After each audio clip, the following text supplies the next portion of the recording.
Back to our channel. ఈ వీడియోలో అయితే మనం అల్లం లాలీపాప్ చేస్తున్నాం. సో దీనికైతే ఫస్ట్ అల్లంని మెత్తగా గ్రైండ్ చేసుకోవాలి.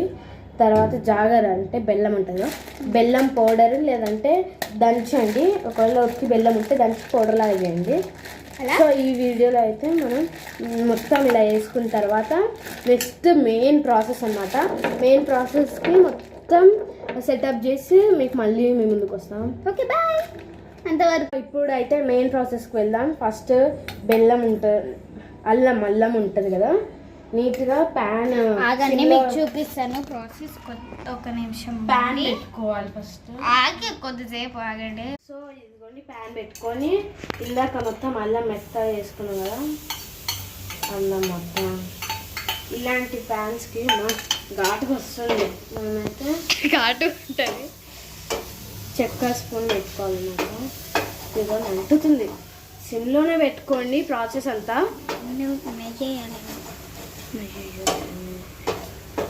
సో దీనిపైన ఆయిల్ కానీ నెయ్యి కానీ ఏం వేయొద్దు. ఆయిల్ అయితే అస్సలు వేయొద్దు. కావాలంటే మీరు లైట్గా వేసుకోవచ్చు. ఆయిల్ అస్సలు పెట్టకండి, నెయ్యి పెట్టుకోండి. మేము మాత్రం ఏం పెట్టుకోలేదు, అది మీ ఆప్షనల్.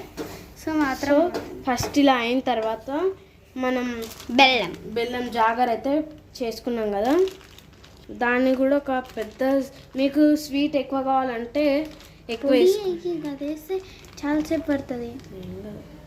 సో పౌడర్ కానీ లేదంటే నార్మల్ బెల్లం కానీ వేసుకోవచ్చు. రెండిట్లో ఏదైనా చాలా ఎక్కువైపోతుంది.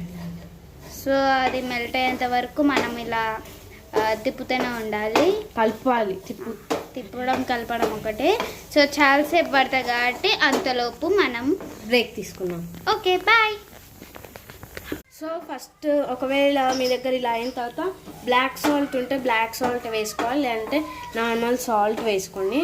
నెక్స్ట్ అయితే బ్లాక్ పెప్పర్ మనం వేసుకున్నాం. లైట్గా బ్లాక్ పెప్పర్ వేసుకోవాలన్నమాట.